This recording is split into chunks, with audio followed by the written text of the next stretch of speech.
Assalamualaikum. Exercise 9.3 question number 2 is the end point P of a line segment PQ is -3 and 6 and its midpoint is 5 and 8. Find the coordinates of the end point Q.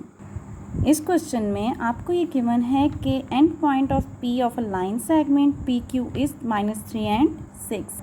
यानी आपके पास कोई line segment है जिसका एक and point आपके पास P है और दूसरा एंड पॉइंट आपके पास Q है।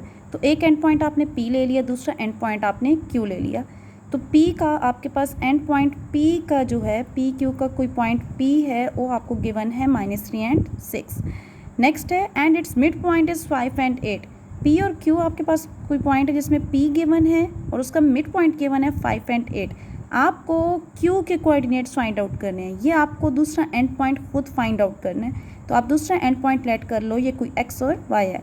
इस पर मिड पॉइंट फार्मूला अप्लाई करो। Mid point of PQ formula put किया, मिड पॉइंट आपको गिवन है 5 एंड 8। आपके पास x1 आ जाएगा -3 और x2 आ जाएगा x, y1 आ जाएगा 6 और y2 आ जाएगा y। आपने ये वैल्यूज़ पुट की। इसका फर्स्ट पॉइंट आपने इसके फर्स्ट पॉइंट के इक्वल कर लेना है और सेकंड पॉइंट आपने सेकंड पॉइंट के इक्वल कर लेना है।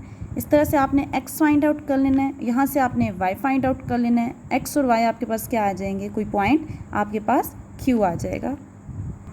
नेक्स्ट है question number 3, prove the mid point of the hypotenuse of a right triangle is equal distance from its 3 vertices p, q and r।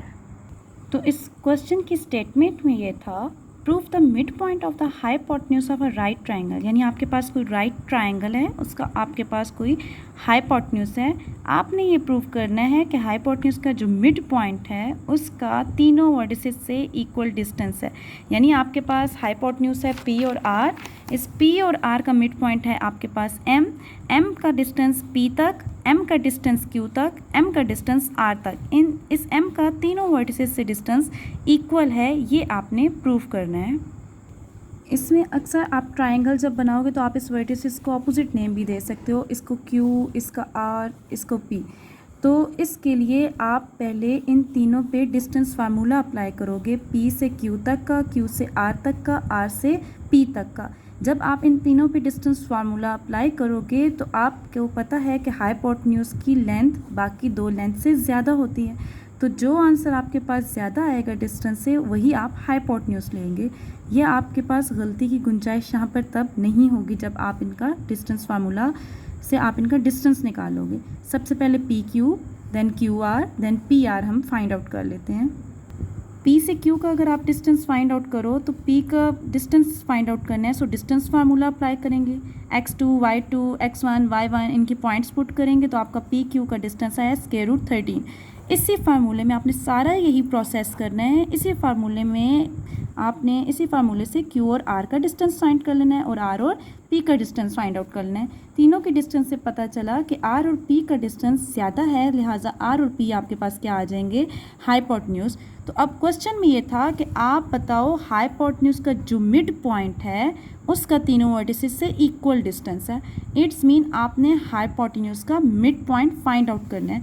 तो हाइपोटेन्यूज आपके पास क्या आ गया, R और P। क्योंकि इसकी लेंथ ज़्यादा है तो आप R और P का ही मिड पॉइंट फाइंड आउट करो। क्योंकि ये बात क्लियर हो गई कि R और P आपका जो है वो हाइपोटेन्यूज है, तो आपने हाइपोटेन्यूज का मिड पॉइंट फाइंड आउट कर लेना है। मिड पॉइंट फार्मूला से इनके पॉइंट्स पुट करने हैं। आपके पास मिड पॉइंट आ गया -1.5 एंड 2.5। क्वेश्चन के मुताबिक आपने ये बताना है कि हाइपोटेन्यूज का मिड पॉइंट यानी जो M है उसका बाकी तीन वर्टिसेस से इक्वल डिस्टेंस है। इक्वल डिस्टेंस यानी M का P तक का डिस्टेंस, M से R तक का डिस्टेंस, M से Q तक का डिस्टेंस इक्वल है। तो आप MP पे डिस्टेंस फार्मूला अप्लाई करेंगे, MR पे डिस्टेंस फार्मूला अप्लाई करेंगे, MQ पे डिस्टेंस फार्मूला अप्लाई करेंगे और तीनों की डिस्टेंस फाइंड आउट करके आप ये देखोगे कि क्या ये इक्वल डिस्टेंस हैं या नहीं। तो आप MR पे डिस्टेंस फार्मूला अप्लाई करके सारे पॉइंट्स पुट करके जब डिस्टेंस निकालोगे तो आपके पास MR, MQ और MP तीनों इक्वल आ जाएंगे। तो इसका मतलब है हाइपोटेन्यूज के मिड पॉइंट का तीनों वर्टिसेस से इक्वल डिस्टेंस है। Thank you students.